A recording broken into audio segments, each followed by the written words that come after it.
गेल्या अनेक वर्षांपासून ही मालिका प्रेक्षकांचं मनोरंजन करत आहे। या मालिकेतील कलाकार व पात्रांना चाहत्यांनी अक्षरशः डोक्यावर घेतले आहे।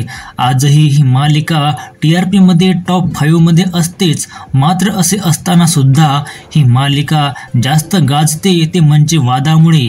या मालिकेतील कलाकार आणि निर्मात्यांचे वाद नेहमीच न्यूजमध्ये येतात। पुन्हा एकदा ही मालिका वादात सापडली आहे। संपूर्ण बातमी जाणून घेण्याआधी चॅनलला नक्की सबस्क्राइब करा, कारण तुम्हाला इथे मिळतात मालिका विश्वातील नवनवीन अपडेट्स। हा वाद झाला आहे अभिनेता दिलीप जोशी आणि निर्माता आसित मोदी यांच्यामध्ये।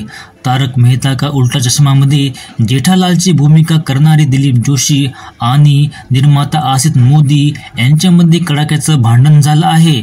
ऑगस्ट महिन्यात या वादाला तोंड फुटलं होतं। सुट्ट्यांवरून दोघांमध्ये भांडण सुरू झालं।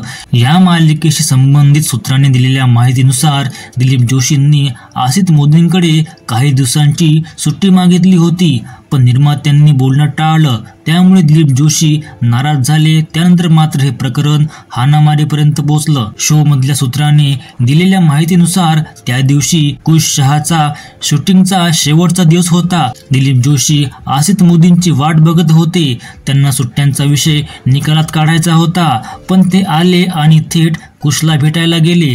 त्यामुळे दिलीप जोशी चिडले आणि भांडण सुरू झालं। दिलीप जोशी आणि आसित मोदी यांचं भांडण इतकं टोकाला गेलं की दिलीप जोशींनी आसित मोदींची कॉलर धरून त्यांना शो सोडण्याची धमकी दिली। या आधी सुद्धा दिलीप जोशी आणि आसित मोदींचे अनेकदा वाद झाले आहेत। या आधी एकदा हाँगकाँग मध्ये शूटिंग सुरू असताना दिलीप जोशी आणि आसित मोदी यांच्यात वाद झाले होते, मात्र गुरचरण सिंग यांनी दोघांचं भांडण थांबवलं होतं।